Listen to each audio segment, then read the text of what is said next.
Hello, day 3 na tayo in Shanghai. Para sa third day. Yung pupuntahan naman natin ngayon, yung French Town at saka yung Old Chinatown. So, dadaan din kami sa herbal doctors, herbal medicine doctors. Herma. Going na kami sa herbal medicine doctors pero hindi na naipakita dahil bawal daw.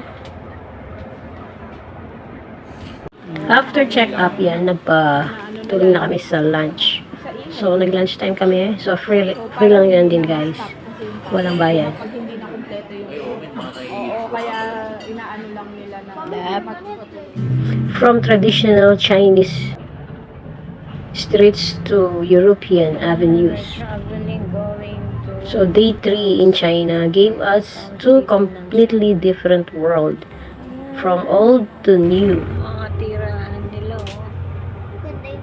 So, sa Shanghai, guys, wala kayong makikitang individual houses. Ayan, kung makikita nyo sa video, puro yan mga buildings, mga condo units. So, ganyan na halos lahat yung mga tirahan ng mga tao dyan. Ayan. Tower. Ayun. Ito yung tulay na may maraming bulaklak. Going to downtown, yan, nadaanan namin yung mga roses. Yung kilalang daanan na madaming roses. Usually, sa TV ko lang napapanood. So, ayan na ngayon. Nakikita ko na siya ng personal. Shanghai. So, ang ganda niyan, kung titingnan mo siya sa upper, makikita mo yung mga roses nila na design. Ang ganda, guys. Oh, diba? Amazing. And so many beautiful buildings. So, malapit na kami sa Old Chinatown. Para makita natin. Yan. Medyo traffic ng konti, pero malapit na kami, guys. Shanghai, China. Hello, wake up please. Kami. Yan, arrive na kami. Yan yung parking lot. So, going na kami sa Old Chinatown. Yung mga dinadaanan na yan.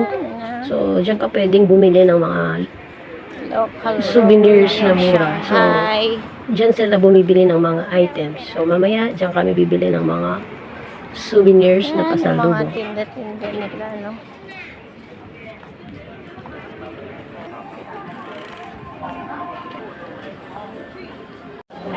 At na, nandito na kami sa Old Chinatown. Kung makikita niyo yung mga traditional houses nila. Very colorful. At parang nagbalik ka sa panahong makaluma.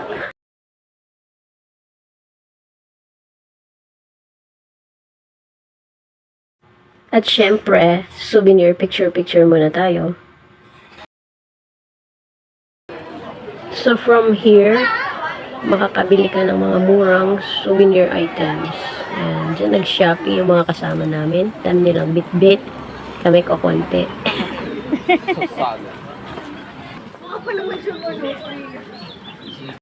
Nadaanan din namin yung mga 3 biggest building in Shanghai. Ayan sila, dinidiscuss lang namin That is the Shanghai Central tourist Tower. guide. Kaya hindi kami naiinip sa biyahe. So yung tourist guide namin, laging kinukwento yung mga historical ng Shanghai. So the Shangri-La is still open, and then behind the financial total 88 floors. So if we decided to go to the tower, we only can go to the Grand Hyatt Tower. That is the one we can go, because Oriental TV Tower we need to book 2 days in advance. Yes, this is a very nice place, right? All of those buildings, last time is made by the French government. Finally, na-reach na namin yung French Town. Ayan, kung makikita nyo guys, completely different sa Old Chinatown.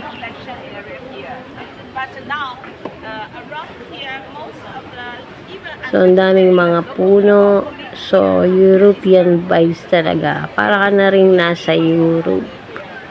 So, yan. Ang kagandahan ng mag-tourist guide. Yan, naghihintayan kami sa isang lugar. Para doon kami magkita-kita. Nagbibigay siya ng time limit.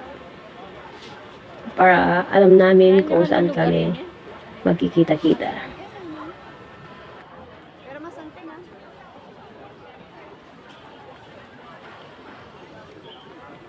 Ito yung huli naming So ayan, kung mapapansin nyo, ang daming mga halaman dito sa place na to. Kaya so refreshing maglakad. So yan, simple walk lang ang ginawa namin dyan. Ayan, happy-happy yung dalawa.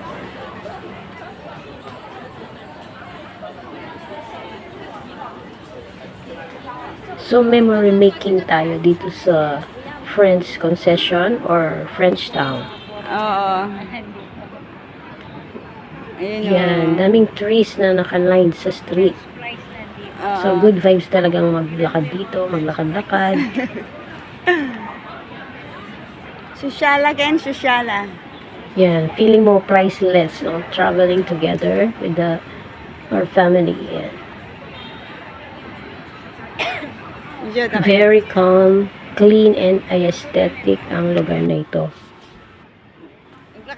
Great place for photoshoot. May nakilala pa kaming foreigner dito.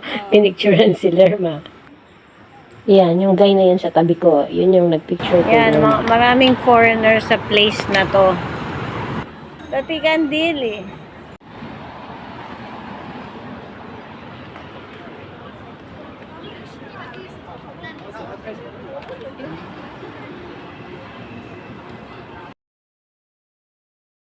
So, another unforgettable and memorable experience na naman to para sa amin.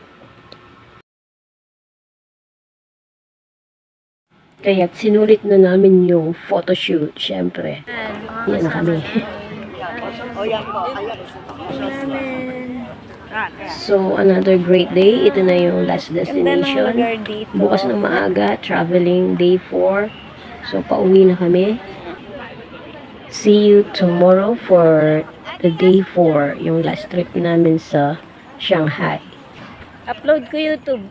Yan, to remember yung mga ka-group namin, ayan sila. Yung mga nakasama namin sa tour. So, family din sila.